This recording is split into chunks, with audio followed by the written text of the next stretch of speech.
নাট্যকার চন্দন সেনের বাড়িতে এবার সজল ঘোষ, কৌস্তব বাগচি। মঙ্গলবার দীনবন্ধু পুরস্কার ফেরানোর কথা জানিয়েছেন চন্দন সেন এবং সরকারিভাবে তার সিদ্ধান্তের উত্তর দেওয়া হয়নি এমনটাই জানিয়েছেন চন্দন সেন। ফোনে কথা বলেন শুভেন্দু অধিকারী এবং সুকান্ত মজুমদারের সঙ্গে এবং আজ তার বাড়িতে গিয়েছিলেন সজল ঘোষ এবং কৌস্তব বাগচি। মঙ্গলবার দীনবন্ধু পুরস্কার ফেরানোর কথা জানিয়েছেন চন্দন সেন এবং সরকারিভাবে তার সিদ্ধান্তের কোনো উত্তর দেওয়া হয়নি তেমনটাই কিন্তু জানানো হয়েছে তার পক্ষ থেকে এবং ফোনেও কথা বলা হয়েছে। তিনি কথা বলেছেন শুভেন্দু অধিকারী এবং সুকান্ত মজুমদারের সঙ্গে এমনটাই জানিয়েছেন তিনি।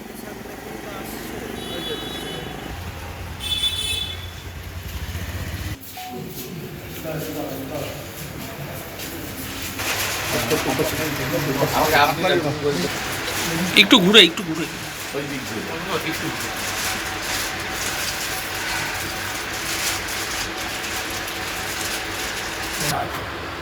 আমার নাটকের নাম ছিল বিয়ে গাউনি কাঁদন চাপা। হ্যাঁ, আপনি সঙ্গে সঙ্গে উঠে বললেন আমি যাচ্ছি।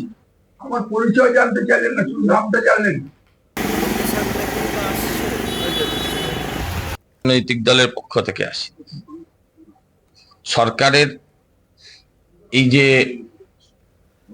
অগণতান্ত্রিক নীতি বা সরকারের এই যে স্বাস্থ্য ব্যবস্থার যে অস্বাস্থ্যকর পরিবেশ অবস্থা, আমরা তার বিরুদ্ধে যারা যারা আন্দোলন করেছেন, যারা যারা পাশে দাঁড়িয়েছেন, আমার দল এবং আমরা ব্যক্তিগতভাবে আমরা সেই লড়াইতে আছি। এখানে তৃণমূল বিজেপি করতে এখানে আসেনি। আজকে সরকারের এই যে চরম ঔদ্ধত্য একটা দেখা যাচ্ছে, সরকারের যে এই যে মনোভাব যে সবকিছুটা তারা নিজেদের পৈতৃক সম্পত্তি হিসেবে মনে করছে, এই পুরস্কার বা কোনো কিছু, এগুলো তো কোনো কিছু চামচাবাজি করে বা পদলেহন করে পাওয়া বিষয় নয়। যারা পেয়েছে তারা নিজেরা কষ্টার্জিত বিষয় এগুলো, সেই জায়গা থেকে এই উপলব্ধিগুলো তাদের নেই, তারা নির্বোধ বলে তারা এই কথাগুলো বলছেন। কিন্তু চন্দনবাবু যেটার পরিচয় দিয়েছেন সেটা হচ্ছে শিরদাঁড়ার পরিচয় দিয়েছেন।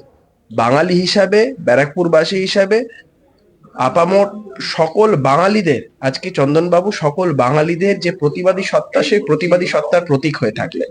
চন্দনবাবুকে প্রণাম করতে আসা